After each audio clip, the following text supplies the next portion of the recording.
Hey everybody, it's Lon Seib, and it's time once again for another unboxing, and we got a little box in from Synology.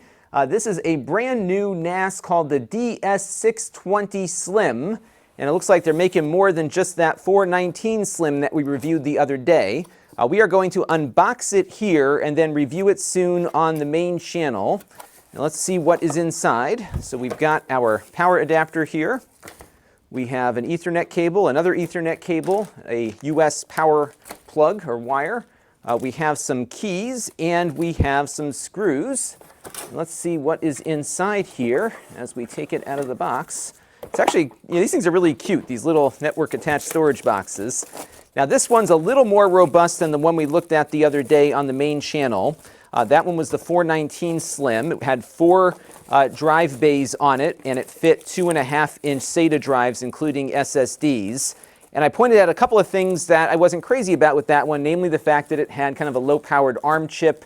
You couldn't lock the drives in and all that other stuff. I think this one might address some of those problems. So let's get the paper here taken off of it. Things never go smoothly when I do this stuff live here, but there we go.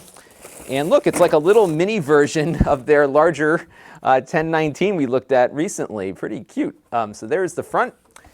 Here is the back. You've got power that goes in here. You got 2 gigabit Ethernet ports. I would have loved to have seen 10 gigabit on this just because we are using SSDs, but you are still limited there. You have a Kensington lock for locking it down on your desk and 2 USB 3 ports plus a fan, and we'll see what the fan noise is like when we do our full review. Now right now this is locked, so I can't take these drives out, and that was a nice improvement over the other models, so that is an extra security measure you can employ in addition to encrypting your data on there. And let's open it up here and see what we get. There we go. So they got a couple of drives installed already, it looks like. So this is a Iron Wolf 240 gig SSD.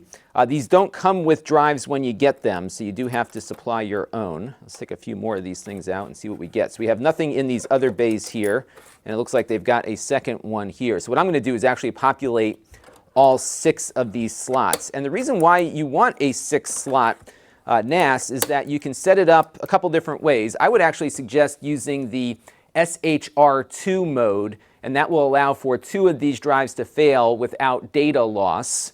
And I did a whole video on setting these things up and choosing the right partition size that I'll link to down below in the video description. Now, a couple of things about this one that are better than the 419 Slim. The first is that it has an Intel processor, a J3355. So this will work well as a media server also. It's got 2 gigs of RAM. You can upgrade it to 6 gigabytes, and before we close out here, we'll figure out how to do that. There's no PCI Express slot in it, though.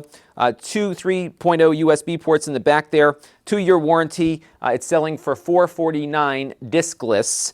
It's basically the same guts as the DS218 Plus we looked at a little while ago. So it has the same performance as that, but it's got more drive bays and in a smaller form factor. And you don't have to use SSDs. You can put in notebook hard drives. That would be less expensive. You just want to find drives that are robust for network attached storage or server use. So be on the lookout for that. And I'm going to take a little break here, and I'm going to try to figure out how to get RAM into this thing. I will be right back when I do figure that out.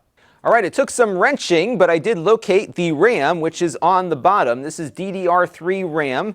As you can see, we've got 2 gigs populated here now, but we can go up to 6 if we want.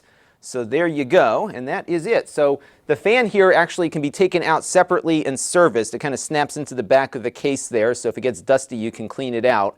It doesn't have a filter on it, though, which is what I would like to see, given that these might be used sometimes in a high dust environment. But pretty cool, really small and compact, and it looks like it has the power that I think a lot of you might want for media serving.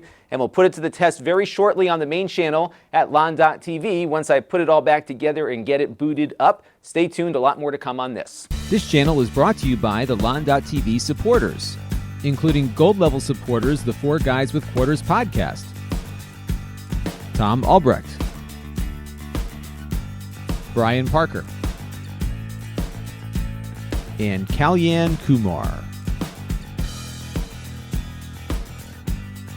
If you want to help the channel, you can by contributing as little as $1 a month.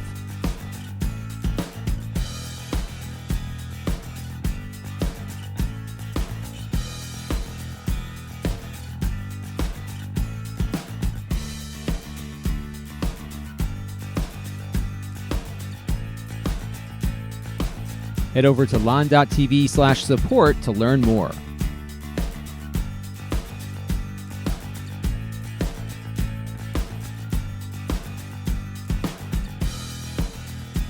And don't forget to subscribe. Visit lon.tv/s.